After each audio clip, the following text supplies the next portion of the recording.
So you become an atheist and you tell yourself what don't exist in you can't exist outside of you. Or you become a non-believer because you don't believe in yourself, so you don't believe outside of yourself. So if you're an atheist who don't believe in anything, or a non-believer who don't know what to believe,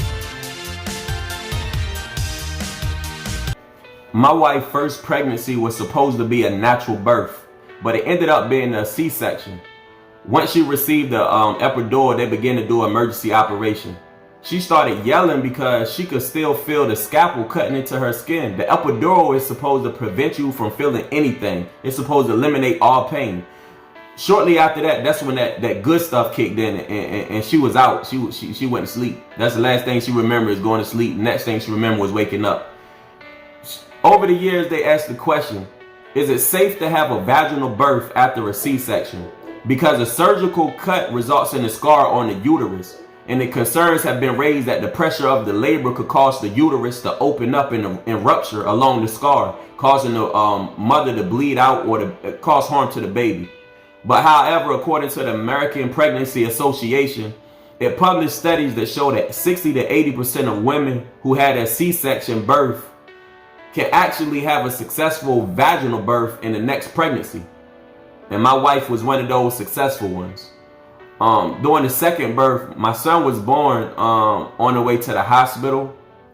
We were actually scheduled to have a C-section, but he decided he wanted to come out in the car.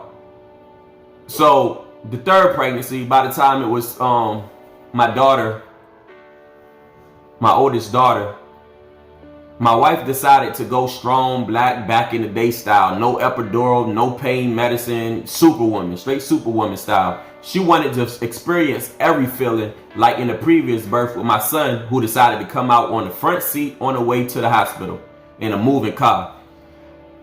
So all was going as planned until it wasn't. The labor pains became so intense that she started begging for an epidural. All that strong black back in the day, man, that was over with. Superwoman lifted her cape so they could stick that epidural in her spine. First, she had to sign a waiver stating that if anything went wrong, we couldn't hold the hospital responsible for malpractice. So that was the first red flag to me. At this point, she just wanted the pain to stop. It was unbearable. The first time they inserted the catheter, they did it wrong. So this was the second red flag for me. They had to take it out and reinsert it. By the time they inserted the epidural catheter into her back the second time, the baby had already started coming out. So they had to remove the catheter, but it was in her back. So the catheter started to fill with blood. So they had to cap it to stop the blood from pouring through it. See, that was the third red flag. I was over there. I was going through it. See, I was standing by her bedside, but everything started becoming so surreal. I got hot. I started feeling faint. I was really lightheaded. The nurse, she looked at me and she read my body language. She said, "Sir, if you pass out, I will not forgive you." So anyway, when the baby hairs start to come through the vaginal canal, it's called crowning. And the mother actually feels burning, tearing, stabbing. All this is associated with the crowning process.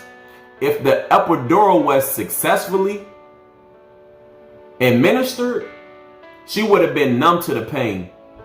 The nervous system would have been prevented from transmitting the signal to alert the brain that it should respond to pain in the area it was hurting. See, many times we're successful at becoming numb to the areas we experience hurting.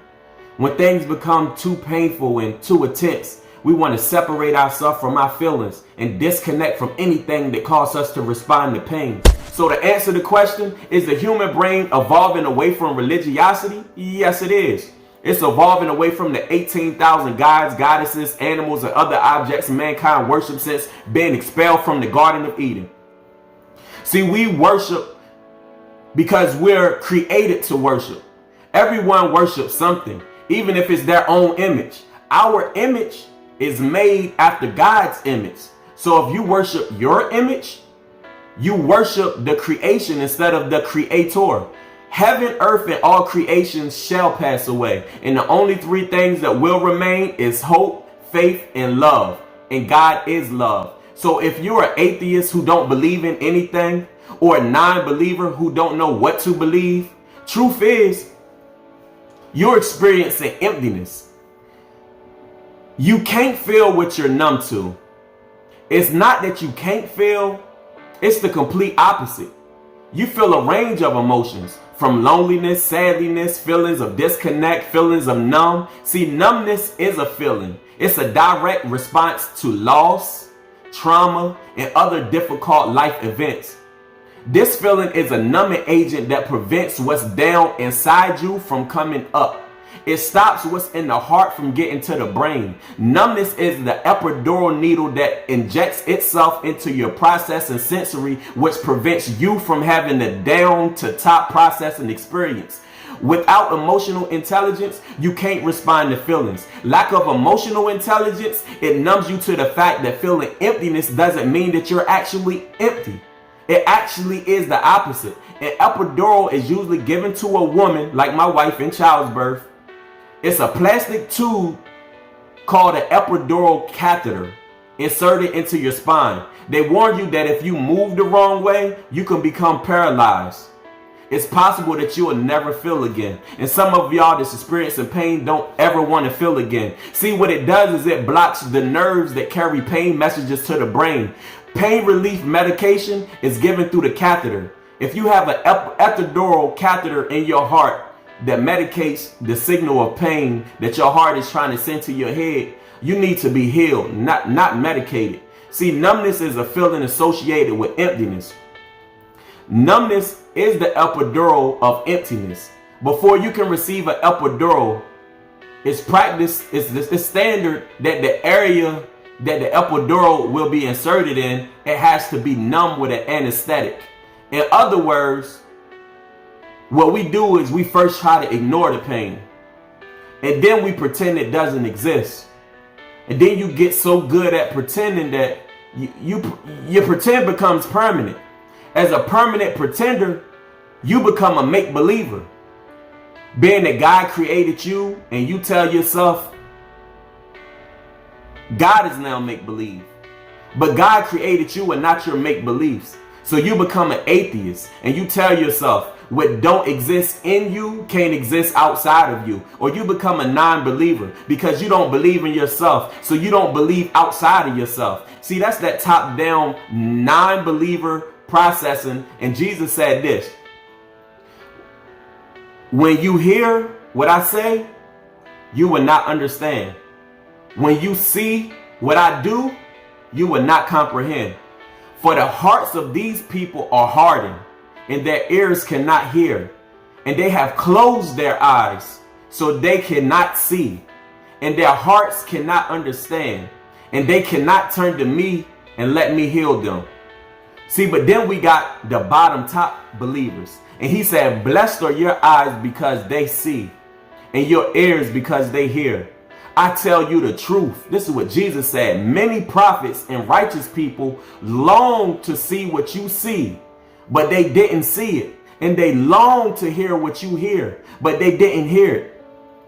So this is what I got to say to the believers.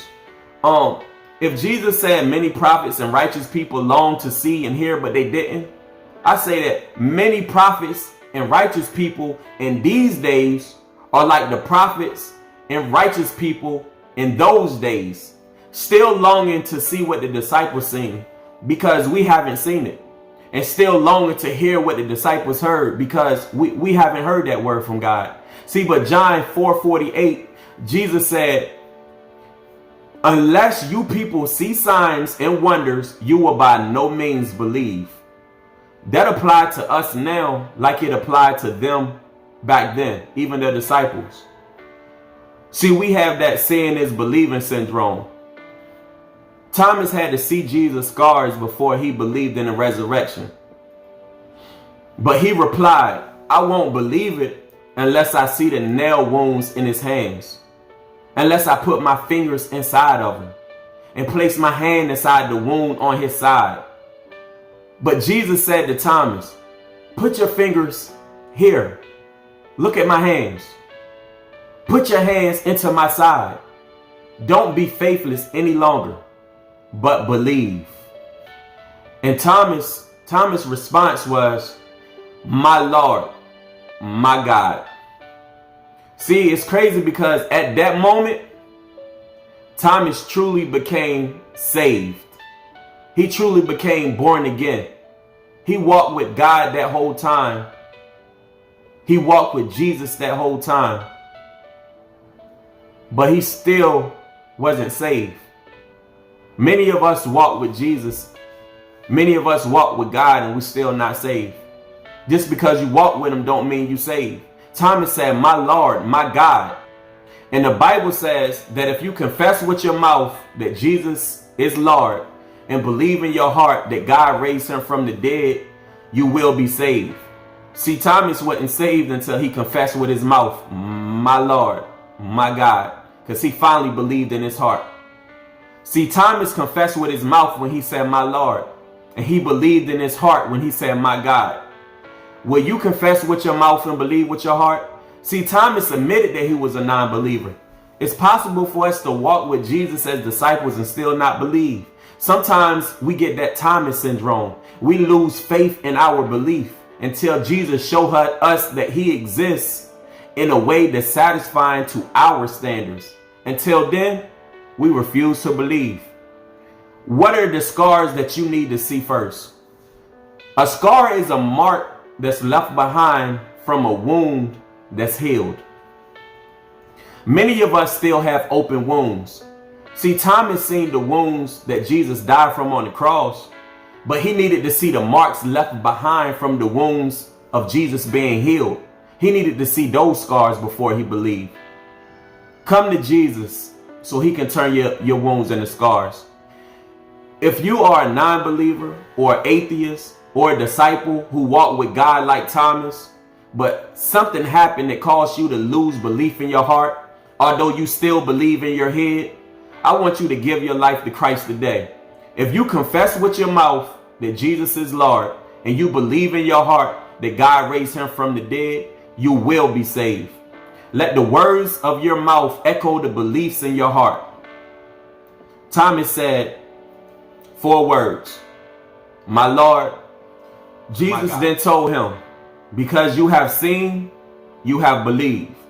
Blessed are those who have not seen, yet have believed." Will you believe?